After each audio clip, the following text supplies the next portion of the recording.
Welcome everyone to another episode of Rise Together, and I'm really excited about today because I have the opportunity to sit down with one of my peers, Miss Dena Kreider, and she's going to tell us, a little bit about her journey and about the different things that have been going on in her career. In fact, today we celebrated your anniversary, 33 years. 33 years. Which is incredible. I mean, she started at 2 years old. Exactly. And so, which is amazing. But 33 years with Walmart, man, you have seen a lot of things. A lot of things.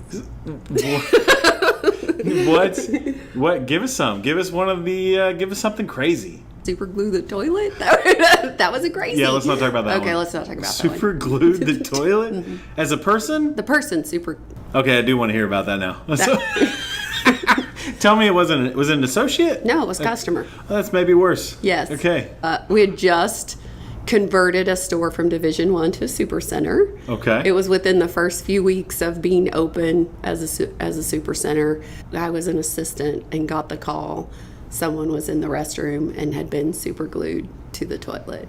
So you're an ASM. Yes. You get the call over the radio? Yeah. No, we didn't have radios back then. So you get the call that someone is super glued in the restroom. Yes. So we had to actually call the fire department out, and they had to disassemble the toilet to get the person out of there. Wow. Yeah. Okay. So that's already that starts to show off really well. It's all uphill there from you here. Go. That's yeah. I don't even know what to follow up that question with. I know. So you've been with the company 33 years. Yes. You've been everywhere in Oklahoma. Anywhere outside Oklahoma? Kansas. We had stores in Kansas. We're a part of our market at one point in time. So it's in Kansas. And I know that you did a lot of cleanup work. Like you traveled to other stores and did some book work and some... Not cleanup, help. That's what I said. Yes. Help.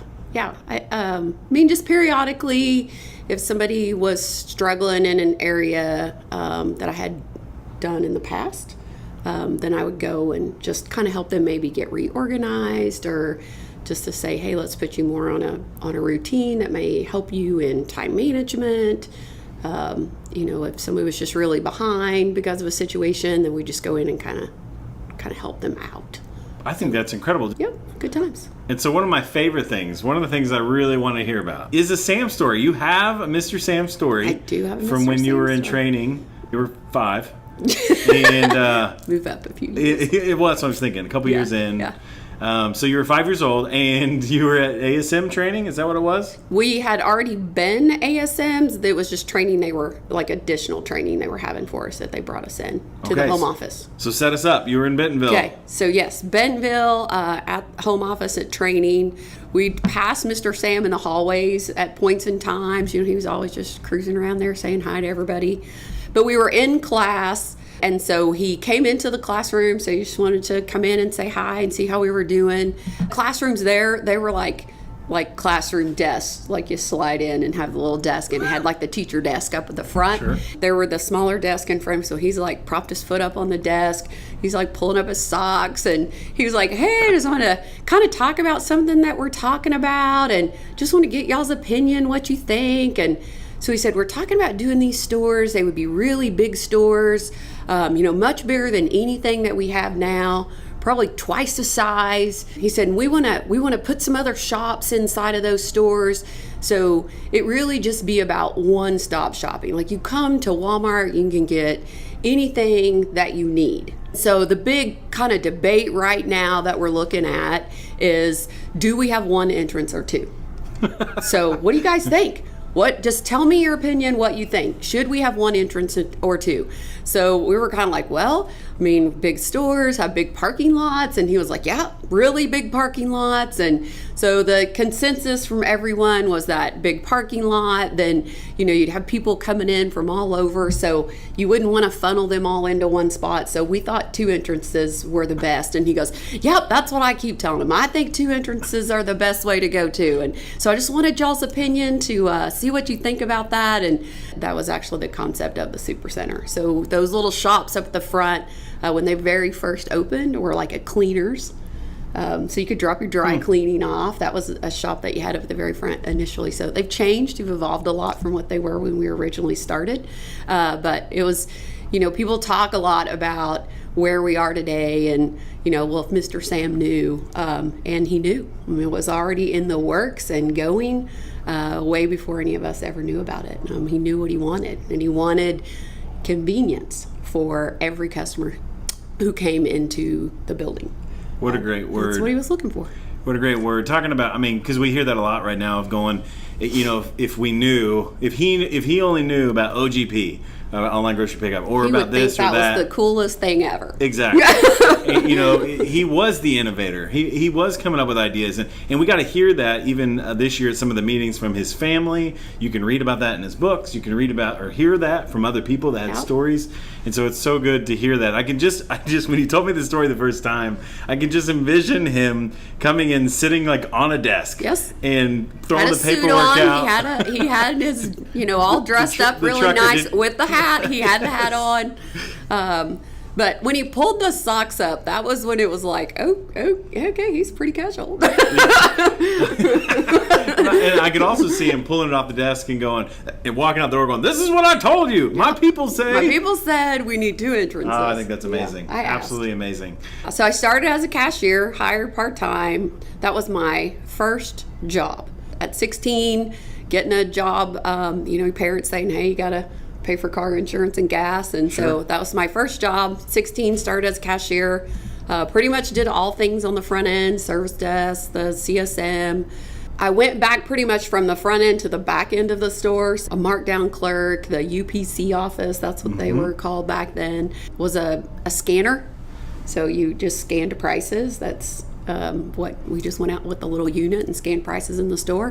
What for? You were just verifying that things were scanning. Okay. It was when we kind of really were rolling to where you actually had barcodes and would scan them. Oh, wow. Yeah, because when I was a cashier, you actually had to know the departments because you hand keyed everything. So we priced, so everything was priced, and you had to put department 2.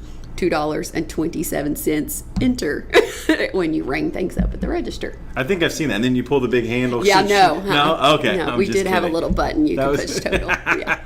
Worked in the back end processes of it, then went into, ran a department 3 for stationery. I went into management really young. I went from El Reno, that was my home store, and then went into management.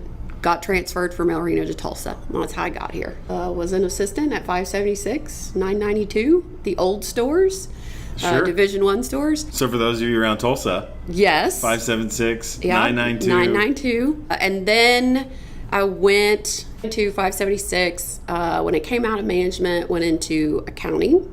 Through accounting, got to do audits and gained a really good relationship with the market manager. And so the opportunity came about then for me to go into the market assistant position. So of the 33 years, 22 of them were spent as a market assistant. Very fortunate, I had a great group of market managers. Worked with about 9 different market managers in that time frame, and all fabulous people. Had really good relationships with all. So of they're them. all on your resume. That's they're all sources. That's great. 22 years in that role, hearing all of those different conversations, all those different stories, the situations that were coming up. What are some principles you learned in that time that would be helpful for an hourly associate, a salary associate? Probably the biggest thing that I would see that on the frustrating part of what would happen in the stores when it came to the customer is how we would get so set on what the policy says that we wouldn't think about the customer. Sure. Like, for instance, was a customer came in and wanted to return a DVD. Customer service only stated what the policy was. And so she wanted to talk to a member of management, and I went up to go talk to her. She said she wanted to return the DVD. And so I said, can I just ask you why you're wanting to return it? She wanted her money back. She didn't want anything else. And she said, when we purchased the DVD, I didn't really know what the movie was about. And it really has a proponent of magic.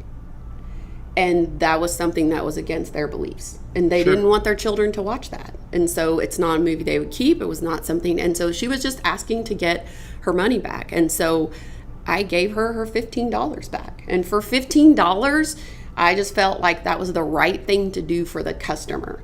And so often when I would get calls, we would upset someone over a 50-cent coupon instead of just taking care of someone. And when you hear about go to the visitor center and you see all the things Mr. Sam did in relation to taking care of the customer, I think that's the one thing that we forget. They're the sole reason as to why we have our job. We too often just get so caught up in what the policy states instead of just listening to them, hearing what they have to say, and taking care of them. We get too much in that. We think everybody's a bad guy sometimes, and they're not. When we get kind of jaded Yeah. by the customer, because you might have really terrible customer experience. I mean, it happens.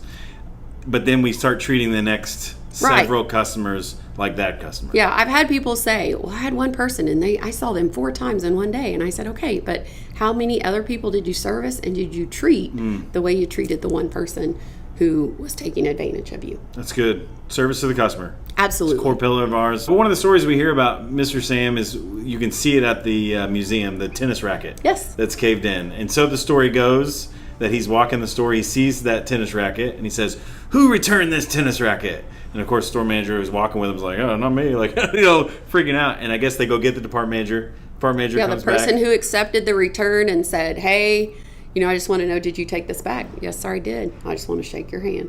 And that's it. Sam Take turns care of the around. customer. Because that customer will come back every day. I had a lady one time who had a fan, and it was imprinted on the bottom of the fan manufactured by Target. And she bought that fan at Walmart. I said, okay, can you tell me how much you spent on it?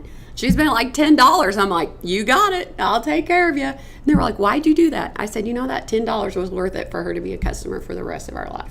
Because I took care of her for $10. It's okay. And the reality is that is the conversation we're going to have to continue to have as we move forward.